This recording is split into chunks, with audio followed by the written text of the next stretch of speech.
Туман күн урматтуу мен каналда көрүшүрүм. Сиздердин каналдан көргөнгө абдан кубанычтамын. 10 күн өттү, 11-күн башталды ошол согуштун.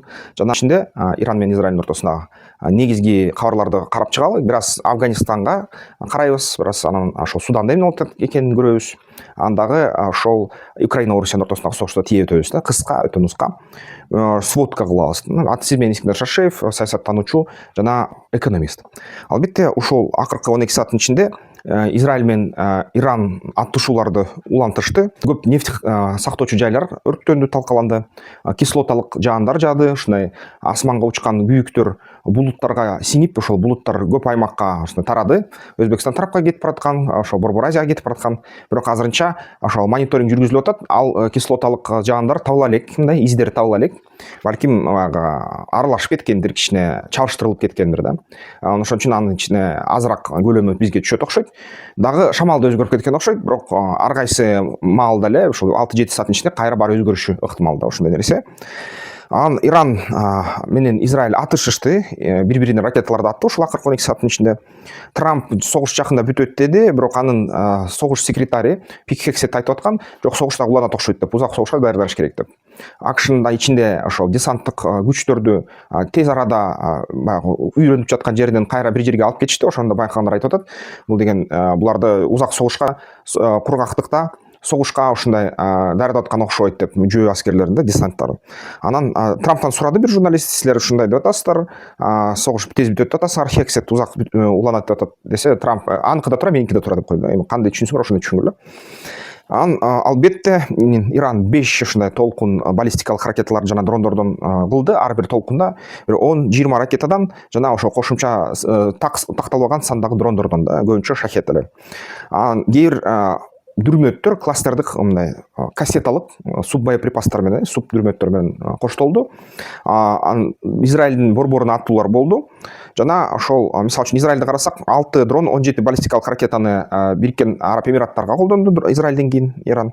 Анан Бириккен Араб Эмираттар айтат, бүт ракеталарды өчүрдүк дейт. Жана ошо маалымат боюнча Бириккен Араб Эмираттар 1117 рейс жасады.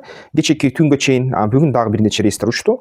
Израилде айтып атат, алгачкы түн бизде ушундай тынч өттү дейт. Эч кандай сирена иштетилген жок дейт. Ошол менен болгондо дагы 5 жолу сирена иштеди Израилде. Анан ушул Израиль менен АКШ өзү 150 сокку кылды Ирандын ичине. Ракеталардын саны такталган эмес, бирок ошол бункерлерге, кисирлердин бункерлери бар деген жерлерге ошол 100дөн сокку болду. Жана АКШ 90% Ирандын баллистикалык ракеталары жок кылынды деп жарыялады. Канча өлкөгө кандай соккулар болду? Жалпы ушул Израилге соккудан айтып өттүк. Албетте Сауд Аравиясында болду, Бириккен Араб Эмираттарында болду, Кувейтке болду, Бахрейнге. Жана ошол Бахрейнде дал ошол нефть сактоочу жайларга да болду. 32 жарадар болду. Анан дагы Сауд Аравия менен Бириккен Араб Эмираттарынын суу сактагычтарына да тийген дейт. Кээ бир маалыматтар боюнча ошон үчүн аларда бүгүнкү номер биринчи маселе турат. Ошол суу жасоочу жана сууну тазалоочу ушундай ишканаларды кайра калыбына келтириш керек болуп жатат дейт. Жана Иорданияда дагы, Азербайжан чек арасында дагы ушундай ракеталар сыныктары түштү дейт. 9 мамлекет акыркы 12 сааттын ичинде ушундай кагылыштарга катышты да. Же болбосо кагылыштардын астында болду. Анан жалпысынан Тегерандан 40 киши набыт болду дейт, нефть хранилище жарылгандан кийин. Израилде болсо 1 киши өлдү, 1 киши оор абалда, 181 киши жарадар дейт. Жана албетте АКШнын дагы бир аскер өлдү, мындан мурдараак дагы бир мурдар күнү бир аскер өлгөн, ошо менен бар 8 аскер өлдү деп айтып жатат расмий түрдө. Бахрейнде 32 жарадар, жана 1 киши ушундай оор абалда деп айтышат да. Анан АКШнын ошол Иранга согуштун натыйжасында көп биздин мамлекетибиздин жарандары ошол тарапта, жакынкы чыгышта калып калган болчу. Кээ бир баалоолор боюнча 20 миңге чейин деп айтылып жатат. Акыркы 24 сааттын ичинде 166 киши Сауд Аравия аркылуу Бишкекке келишти дейт. 300 киши келмек. Амман аркылуу 2 чартер келмек да.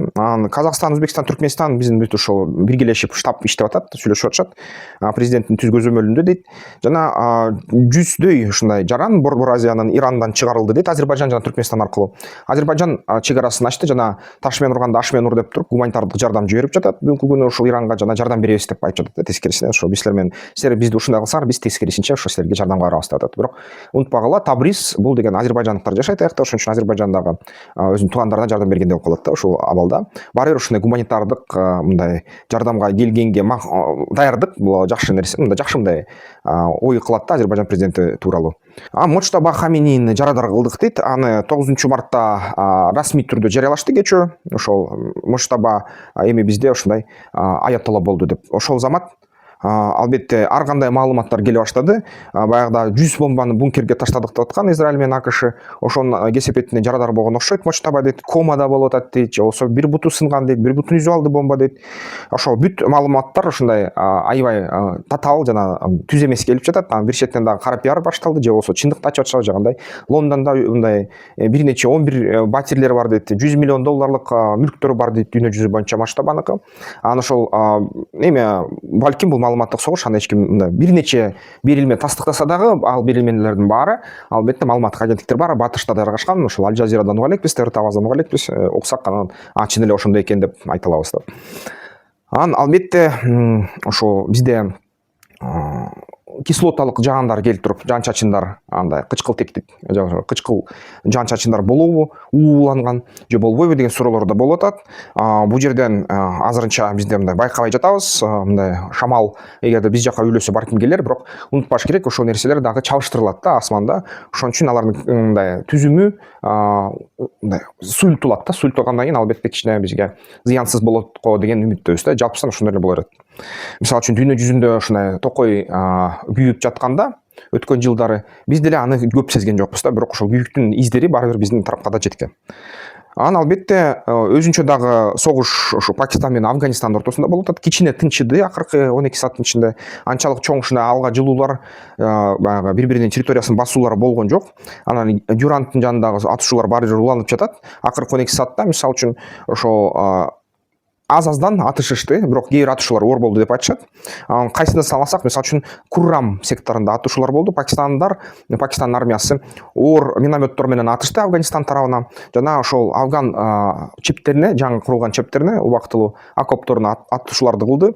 Жана ошол жерден афганистандык аскерлер чек араны ашканга аракет кылышыптыр. Ошолорго да атышуулар болду.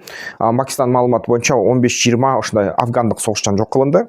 Анан бир нече афгандык чеп жок кылынды, окоптор казылды. Куррам Хайбер Пахтунва ошол жерден Пакистан жанынан болуп кетет да. Анан Вазиристандан дагы, түштүк Вазиристанда атышуулар болуп кетти. Аяктан ошол жеңил жана оор куралдар менен атышып атышат, зомбириктер менен, минометтор менен, ошол мындай атышуу, пулемет, мылтыктар менен эле. Дагы азырынча маалымат тактала элек, аяктан билбейбиз канча киши өлдү. Бирок эң чоң атышуулар Вана Хант, Берсак жана ошол Дюрант жанынан Пакистан-Афган чек арасынын так ортосунан ушундай болуп кетти. Дагы ушундай Пактикада жана Баджаурда кутуруктуу эмес атышуулар болду акыркы 12 саатта. Аяктан мындай жапырт атып эле чоң мындай катуу согуш болгон эмес, бирок атышуулар болду деп айтсак болот. Бул жерден Ангор-Адда, Навапас Баджаурда, Кунар ошол провинцияларда ушундай атышуулар болду.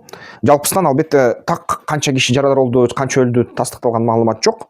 Бириккен Улуттар уюму, башка уюмдар тынчтыкка келгиле деп атат, бирок кандайдыр бир ушундай жыйынтык чыга элек, тынчтыкка эч ким келе элек. Ал бирден согуш болот, бирок мындай мурунку күндөн караганда кичине басаңдагандай сезилди да. Ал эми Суданда биз баары басаңдады, түгөнүп калды, согуш болбой жатат десек дагы аябай чоң жаңылышабыз. Ал жерден акыркы 12 сааттын ичинде Саф, мисалы үчүн Эр-Дайин деген Дарфурдагы базарга сокту. Ошол жерде РСФтин күчтөрү жайгашкан болчу. Анан 6-10 киши өлдү дейт, 12 жарадар болду дейт. Анан ошол жерден ошол РСФ негизи базарды уюштурган дейт. Алар деген ошо күйүүчү майларды сатып алышкан, ошол жерге андай сокку болду дейт. РСФ Ак Нил деген дарыянын жээгинде ошол шаарчада соккуларды кылды. Жана кошумча дагы ошол тынчтык жашаган жашоочулардын үйлөрүнүн арасында ошо согуш болду, кагылышы болду, тиш жарандардын үйлөрү талкаланды дейт Суданда. Дагы түштүк Кордофанда да соккулар болду 8-9 март. Аякта Мандарин жана Джалт деген ушундай айылдарда соккулар болду, көбүнчө дрондор колдонулду дейт, эки тарап тең дрондорду колдонуп атат. Анан 17 киши өлгөн дейт, жаш кыздар, баягы аялдар, кичинекей өспүрүмдөр. Андан кийин кошумча маалымат жок, дагы эмне болуп атканы ал тарапта. Эль-Фашерде ошол түндүк Дарфурда дагы соккулар болду Суданда. Аяктан ошол РСФ инициативалуу болду, ошол жерден атууларды жасады, божомолдуп 15 киши деп жатышат. Анын баары тастыктала элек. Анан бүгүнкү күнү жалпы мындай тренд же болсо кандай нерсе болуп атат?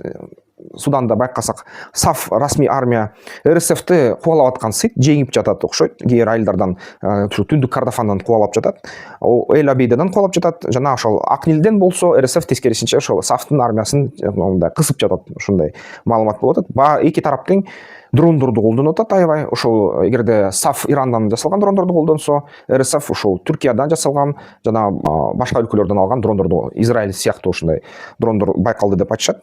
Гуманитардык катастрофа болуп жатат. Уланып жатат 12 миллион кишиден 30 миллион кишиге чейин ачка. Ошол нерсе чоң биздин заманда гуманитардык катастрофа бүтө элек да. Украина менен Орусия эгерде карасак эмне болуп жатат ал жакта? Ал жакта болсо мындай акыркы 2 күндө эч кандай жана 12 сааттын ичинде эч кандай алдыга жылуулар болгон жок, чоң мындай масштабтык десе болот да. Бирок согуштар баары бир уланып атты. Мисалы үчүн 2 күн мурда Орусия 20 баллистикалык ракетадан ашык жана 506 дрон менен атса Украина айтып жатат, аскер күчтөрү акыркы суткада андай соккулар болгон жок дейт, акыркы 2 суткада. Бирок албетте түнү жана таң атпай баары бири-бирин дрондор менен атышып атат Украина менен Орусия.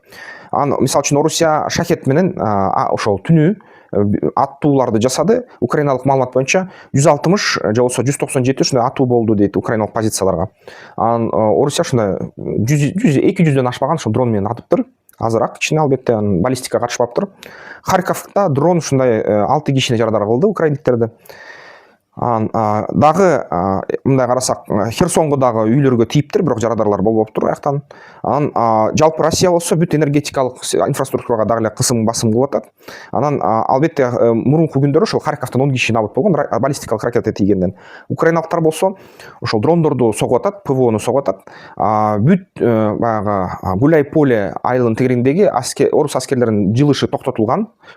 Deep State жана башка мониторинг осинтерлердин маалыматтары боюнча кыймыл жок. Украина ошол дрондорду жасап жатат. 200 дрондон сутка сайын ата алабыз деп айтышты алар. Жана алыс учуучу дрондордон. Жана биз деген 3 эсе ушул өндүрүштү көтөрө алабыз деп украиналык тарап айтып атат. Фронтту карасак, ДНР тарабында Орусия бир аз алдыга жылды. Голубовканы алды дейт, Голубовка айылын басып алдык дейт. Покровскдун жанында Константиновка, Запорожцто мындай аскер атышуулар болуп атты дейт. Замбириктер менен, танкалар, мылтыктар менен, автоматтар менен. Бирок эч кандай ошол жерден өзгөрүүлөр болгон жок дейт. Атышып атат. Түндүк жакта Харьковда эч кандай алдыга жылуулар жок, Украинаныкы дагы, ошол Орусияныкы дагы. Расмий түрдө украиналык жоготуулар дейт. Мисалы үчүн айтып атат, Орусия 900-930 киши жоготту деп украиналык тарап айтып атат. Орусиялык тарап айтып атат, ошол украиналык тарап 40 киши жоготту дейт. Негизи канча киши жоголгонун, канча киши өлгөнү белгисиз, бирок 1000ге чукул окшойт. Бир эле сутканын ичинде миңдей киши өлүп атат да, 12 сааттын ичинде да. Албетте бул жерден Путин менен Трамп сүйлөшүштү телефондон, бирок Зеленский расмий түрдө айтты, ошол биздин сүйлөшүүлөр дейт, ошо АКШ Израиль Иран менен согушуп аткан убакта токтоп калды дейт. Зеленский айтып атат, Украинага берчү ракеталардын баарын Патриоттогу ошол Израилге берип салсаңар же болбосо Бириккен Араб Эмираттарына бизге керек дейт. Трамп менен Путин ушул телефон сүйлөшкөндө Венесуэланы, Иранды, нефть бааларын талкуулашты.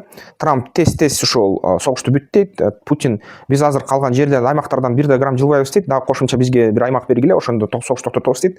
Зеленский айтат, мен деген эч нерсеге макул болбойм, бул жеке өзүмдүн оюм эмес дейт. Бул деген Украинанын ою, мени эч ким кечирбейт дейт. Ошон үчүн элдин атынан айтып атам, бир да ушундай жерге макул болбойм деп бергенге, калтырып салганга. Эгерде калтырганга макул болом, бирок анда анын статусу баягы убактылуу оккупацияга дуушар болгон жерлер деген статус берсеңер токтотом дейт. Путин ага макул эмес да. Украинага кайрылышты АКШ жана ушул Израиль жана ушу Бириккен Араб Эмираттар силер бизге технологияларды бергиле дейт, жанакы арзан дрондор, Стинг сыяктуу дрондор менен ушу тажрыйба менен бөлүшкүлө дейт. Украина макул болуп атат, бирок Украина талап коюп атат, силер бизге баллистикалык ракеталарды түшүргөн Патриот ракеталарын бергиле деп сурап жатат да, ушундай. Жалпысынан ошондой. Саясий жактан алганда бул жерден согуштан негизи мындай пайда алгандар бул АКШ эле болуп атат бүгүнкү күнү. Анткени анын экономикасы жанданып атат, бирок стратегиялык жактан стратегиялык куралдардын саны азайып атат, бирок албетте бул нерсе боло берет. Ал эми утулуп аткандардан дагы ошол жакынкы чыгыш болуп атат. Өлкөлөр аякта туризм авторитети, кыймылсыз мүлк базары, ушул соода базары аябай катуу репутациялык сокку алды. Ал жерге соода басаңдайт, туризм басаңдайт окшойт. Ошол жерге бай адамдар качты эле, ошол жерден жашайбыз деп, Дубай сыякка жерлерге, Эр-Риядка. Ошол алар деген эми ойлонуп окшойт, биз деген кайда жашасак, кайра эле түштүк чыгыш Азияга жылышат булар. Анын сырткары Кытай бир аз утулду. Анын сырткары ошол Түштүк Корея компаниялары, Сингапур, Тайвань ошол жерге мисалы үчүн газ керек болчу аябай көп көлөмдө, ошо микрочиптер жасаган жана башка өндүрүштөргө. Ошол өндүрүш басаңдай баштайт эми, анткени белгилүү бир убакыттын ичинде келе турган запастар келбей калды. Ал запастар болсо айлар боюнча ошо бермек газды, бирок азырынча үзгүлтүккө учурады. Ошондуктан жаңы маршруттар тапкыча жана кайра ошо газдарды алгыча өндүрүш кичине басаңдайт. Албетте бул жалпы дүйнө экономикасына кандайдыр бир толкун кылат, кымбаттоо же болбосо жетишсиздиктин мындай толкунун кылат жогорку технологиялык товарларга. Ошондой нерсе болуп кетти. Анан Кытай жанталашып Казакстан, Кыргызстан аркылуу долбоорлорду жандатканга аракет кылууда, бирок аябай жай негедир ушул нерселер жасалып жаткан. Анткени бир башка нерселерге алаксыган окшойт Кытай. Анан ошол бир жол бир алкак бир кур деген ошол долбоордун негизиндеги жолдор ошо азыркы кошумча көңүл бурулашты да, буга чейин эле бүтүрүп салса болмок деген оюм келет менин кээде. Мен байкадым, ошол долбоорлор 5 жылда аткарылыш керек болчу. Ошо 8 жыл мурда. Бирок 8 жыл мурда ал жарыялангандан кийин жана аракеттер баштагандан токтоп калышкан, жасабай калышкан. Азыр болсо ушундай согуш болгондо ошондой жолдор керектик экени тунук көрүнүп калды. Негедир ушул кезде бизде да стабилдүүлүк жок болуп, ар кандай нерселер болуп кетип, ушундай туура эмес иштер алар ишке ашпай калган. Бирок Кытайга кичине баягы курун тартып туруп, шымаланып, бир сыйра ушундай жашаш керек болчу экен. Биз аркылуу биздин өкмөттөр менен иштеп. Эмесе ушундай соодасына кедерги болду да ушул нерсе.